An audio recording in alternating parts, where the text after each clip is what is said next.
Plan ಬೇರೆ ಕಡೆ shift ಹೊಸದು ಮಾಡಿದೀನಿ, ಲೈಸೆನ್ಸ್ ಅಪ್ರೂವಲ್ ಎಲ್ಲ ಮಾಡಿದೀನಿ. ಅದಾಗೋರು ನಾವು ಬೇರೆ ಕಡೆ ಶಿಫ್ಟ್ ಆಗ್ತಾ ಇದೀನಿ ಸರ್. ಅಲ್ಲಪ್ಪ ಈಗ ನೀರ್ನ ನಗರಸಭೆ ನೀರ್ನ ನೀವು ಆರ್.ಒ ಪ್ಲಾಂಟ್ ಯೂಸ್ ಮಾಡ್ತಾ ಇದ್ದೀರಾ? ಇಲ್ಲ ಸರ್, ನಾವು ಮಾಡ್ತಾ ಇಲ್ಲ ಸರ್. ಮಾಡದೇ ಇದ್ರೆ ಏನಕ್ಕೋಸ್ಕರ ಅವರು ಪೈಪ್ ಕಟ್ ಮಾಡೋದು? ಸುಮ್ನೆ ಸರ್, ಅದು ಆಪೋಸಿಟ್ ಬಿಡ್ನ ಇದ್ ಮಾಡಿರೋದು ಸರ್ ಅಷ್ಟೇ. ಏನಕ್ಕೋಸ್ಕರ? ಗೊತ್ತಿಲ್ಲ ಸರ್, ಅದು ಏನೋ. ಒಂದಷ್ಟು ಇಲ್ಲ ತಗೊಂಡಿಲ್ಲ ಸರ್. ಏನಾಗಿರೋದು ಏನು? ಸರ್ ನಾವು ಏನೋ ಮುನ್ಸಿಪಲ್ ನೀರು ಏನು ತಗೊಂತ ಇದ್ದಿಲ್ಲ. ಬಿಲ್ ಕೊಟ್ಟಿದ್ದು ನಾವು, ಆಯ್ತಾ, ನಾವು ಮನೆಗೆ ಇದಕ್ಕ ನಾವೇನು ತಗೊಂಡೇ ಇಲ್ಲ ಮುನ್ಸಿಪಲ್ ನೀರು. ಆರ್.ಒ ಪ್ಲಾಂಟ್ ಅಲ್ಲಿ ಏನಿಲ್ಲ, ನಾವು ಬೇರೆ ಕಡೆ ಶಿಫ್ಟ್ ಮಾಡ್ತಾ ಇದೀನಿ ಆಲ್ರೆಡಿ ನಾವು.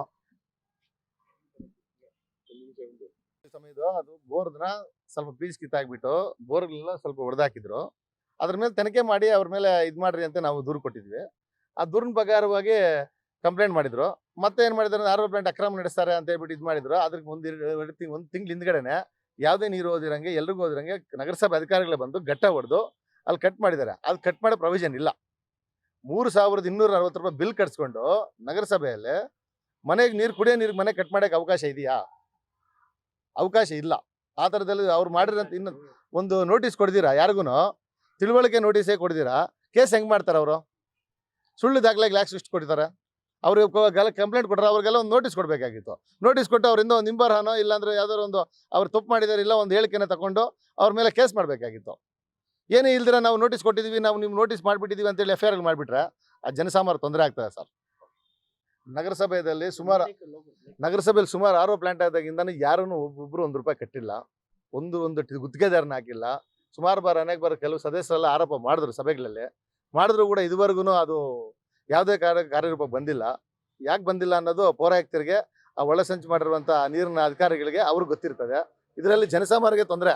ಯಾರೋ ದುಡ್ಡು ಮಾಡ್ಕೊಂತಾರೆ, ಮಿಕ್ದವರೆಲ್ಲನೂ ಗಲಾಟೆಗಳು ಮಾಡ್ಕೊಂಡು ಈ ಥರ ಕೇಸ್ಗಳಾಗೋ ರೀತಿಯಲ್ಲಿ ಜನಕ್ಕೆ ತೊಂದರೆ ಆಗ್ತಾ ಇದೆ. ಈಗ ಪ್ರಮುಖವಾಗಿ ಯಾವ ನಗರಸಭೆ ಸದಸ್ಯರು ಹ್ಯಾಂಡ್ ಓವರ್ ತೆಗೆದುಕೊಂಡಿದ್ದಾರೆ ಸರ್? ಇವಾಗ ಯಾವ ವಾರ್ಡಲ್ಲಿ ಇದೆ ಆ ವಾರ್ಡಲ್ಲಿ ಸಂಬಂಧಪಟ್ಟ ಎಲ್ಲ ಸದಸ್ಯರು ಅವರ ಹ್ಯಾಂಡ್ ಓವರ್ ಅಲ್ಲಿ ಮಾಡ್ತಾ ಇದ್ದಾರೆ. ಯಾರೋ ಒಬ್ಬರನ್ನ ವಾಲ್ ಮೇಲೆ ಇಲ್ಲದ ಕಾರಣವಾಗಿ ವಾಲ್ ಮೇಲೆ ಸಂಬಳ ಕೊಡೋ ರೀತಿಯಲ್ಲಿ ಇಟ್ಕೊಂಡು ಅವ್ರೇನೋ ಒಂಥರ ನಡೆಸ್ತಾ ಇದ್ದಾರೆ. ಅದಕ್ಕೆಲ್ಲನೂ ಕಾರಣ ಯಾರಂದ್ರೆ ನಗರಸಭೆ ಅಧಿಕಾರಿಗಳೇ, ನಗರಸಭೆ ಪೌರಾಯುಕ್ತರು ಇವರೇ ಮಾಡ್ಕೊಳ್ತಾ ಇರೋದು.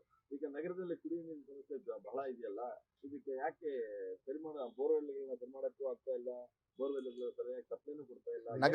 ನಗರಸಭೆಯಲ್ಲಿ ಕರೆಕ್ಟಾಗಿ ಒಂದು ವಾರ್ಡ್ನಲ್ಲಿ ಕಂದಾಯ ಟ್ಯಾಕ್ಸ್ ರೇಟ್ ಮಾಡಿದ್ರೆ, ಮನೆಗೆ ಕಂದಾಯ ಮಾಡಿ ಕಂದಾಯ ತಗೊಂಡ್ರೆ ನಮ್ಮ ನಗರಸಭೆಗೆ ಬರುವಂಥ ಆದಾಯ ಬರ್ತದೆ. ನಮ್ಮ ನಗರಸಭೆ ಕಂದಾಯ ಟ್ಯಾಕ್ಸ್ ವಸೂಲು ಮಾಡ್ತಾ ಇಲ್ಲ. ಯಾವುದೇ ರೀತಿಯಲ್ಲಿ ಒಂದು ಅನುದಾನ ಕೂಡ ಬರ್ತಾ ಇಲ್ಲ.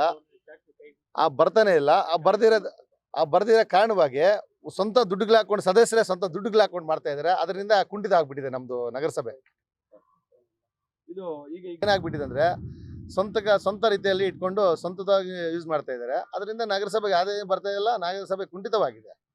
ಅಲ್ಲಿ ಒಂದು ಪೈಪ್ ಲೈನ್ ಹಾಕಕ್ಕೆ ದುಡ್ಡಿಲ್ಲ, ಒಂದು ಲೈಟ್ ಹಾಕಕ್ಕೆ ದುಡ್ಡಿಲ್ಲ. ಒಂದು ಯಾವತ್ತಾದ್ರು ಒಂದು ಬೋರ್ ಅನ್ಎಕ್ಸ್ಪೆಕ್ಟ್ ಆಗಿ ಒಂದು ಬೋರ್ ಪೈಪ್ ಕಿತ್ತಾಕ್ಬಿಟ್ರೆ ಆ ಪೈಪ್ ಹಾಕಕ್ಕೆ ಜೈಂಟ್ ಹಾಕ ಆ ವಾರ್ಡ್ ನಗರಸಭೆ ಸದಸ್ಯನ ಹಾಕಬೇಕು, ಅವರೇ ಕೈನಿಂದ ದುಡ್ಡು ಖರ್ಚು ಮಾಡಬೇಕು. ಈ ಥರ ನಡೀತಾ ಇದೆ. ಒಂದು ಆರ್.ಒ ಪ್ಲಾಂಟ್ಗೂ ದುಡ್ಡು ಕಟ್ತಾ ಇಲ್ಲ.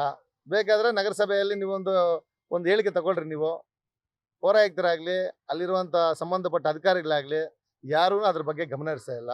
ಜನಸಾಮಾನ್ಯರಿಗೆ ಈ ಥರ ತೊಂದರೆ ಆಗ್ತದೆ, ಗಲಾಟೆಗಳಾಗ್ತಾ ಇರ್ತಾರೆ. ಅವ್ರು ಇಷ್ಟ ಬಂದಲ್ಲಿ ನಡ್ಸ್ಕೊಳಕ್ಕೆ ಹೋದ್ರೆ ಈ ಥರ ತೊಂದರೆ ಆಗ್ಬಿಟ್ಟು ಗಲಾಟೆಗಳಾಗಿ ಕೇಸ್ಗಳಾಗ್ತದೆ. ಜನಸಾಮಾನ್ಯರು ಅಮಾಯಕರಾಗ್ತಾರೆ. ಅಮಾಯಕರಾಗ್ಬಿಟ್ಟು